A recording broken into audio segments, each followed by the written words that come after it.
அன்பு உறவுகள் அனைவருக்கும் சோபாராணி புட்டிக் சகோதரிகளின் வணக்கம். இன்றைக்கி நம்ம வீடியோவில் என்ன பார்க்க போகிறோம்னா, கை தையல் ஊசி வச்சு ஆரி ஒர்க் எப்படி பண்ணுறதுன்னு தான் பார்க்க போகிறோம். வாங்க வீடியோக்குள்ளே போகலாம். அதுக்கு தேவையான பொருள் என்னென்ன அப்படின்னு பார்த்தீங்கன்னா, கைத்தையல் ஊசி, சில்க் த்ரெட்டு, ஒரு ஸ்கைலு, ஒரு பீஸ் சாக் பீஸ். இனி நம்ம தேவையான அளவுக்கு நூல் எடுத்துட்டு அதை ரெண்டாக மடக்கி ஊசியில் கொறுக்கலாம்.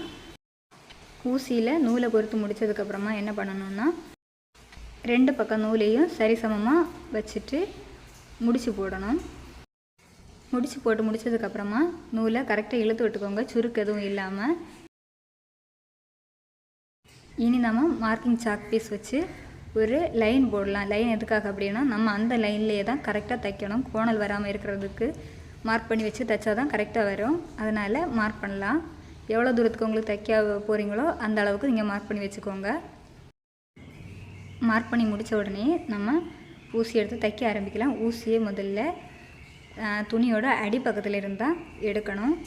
எடுத்துட்டு மறுபடியும் எந்த இடத்துல குத்தினமோ அதே இடத்துல திரும்ப ஊசியை உள்ளே விடணும். உள்ளே விட்டுட்டு நூலை அடிப்பக்கமாக இழுக்கணும். ஆனால் முழுமையாக இழுக்கக்கூடாது.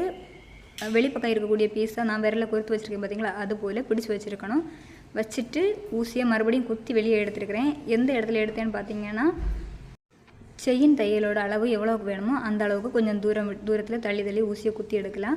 பக்கத்துலேயே வேணும்னா கூட குட்டியை கூட குத்தி எடுக்கலாம்.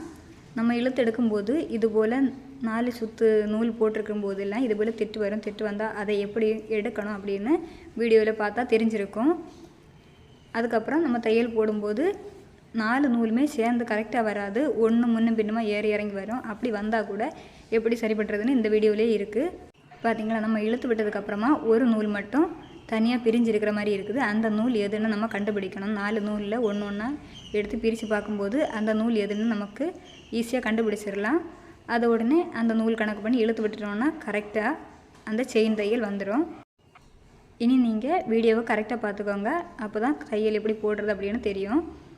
அப்படி குத்தி முடித்து வெளியே எடுத்ததுக்கப்புறமா மறுபடியும் ஊசியை உள்ளே குத்துறேன். அது எந்த இடத்துலன்னு உங்களுக்கு தெரியணும்னா, எந்த இடம்னா உள்பக்கம் கிடையாது, வெளிப்பக்கத்தில் தான். நம்ம இப்போ நூல் வச்சுருக்குறோம், அதுக்கு வெளிப்பக்கத்தில். இந்த வீடியோ கரெக்டாக பாருங்கள், அது எந்த இடத்துல குத்துறேன்னு கரெக்டாக தெரியும்.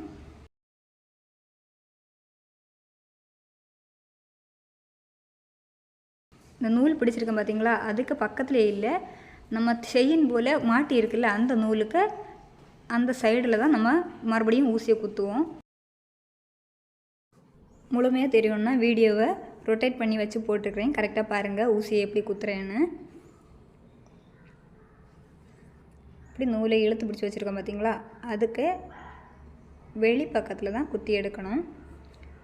உள்ளே எவ்வளோ இடைவெளி வேணுமோ அவ்வளோவுக்கு கரெக்டாக குத்திட்டு அந்த நூலோட வெளி பக்கத்தில் தான் நம்ம குத்தி உள்பக்கம் போகணும். அதுபோல் ஒரு விரல் வச்சுருந்தா மட்டும்தான் கரெக்டாக அந்த நூல் பிடிச்சி நிற்கும். இல்லைன்னா முழுமையாக நம்ம இழுக்கும்போது உள்ளே வந்துடும். உள்ளே வந்தாச்சுன்னா இடையில நமக்கு செயின் தையல் போட முடியாமல் போயிடும்.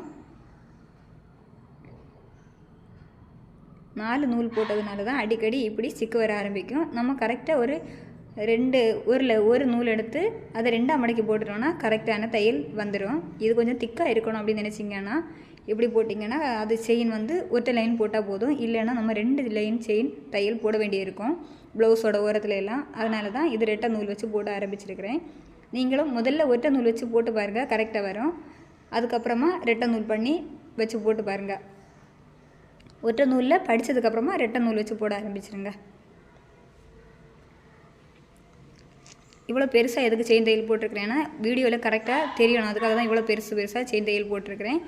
நம்ம செயின் தையல் போடும்போது இவ்வளோ பெருசாக போட வேண்டிய தேவை இருக்காது. குட்டி குட்டியாக தான் போடணும்.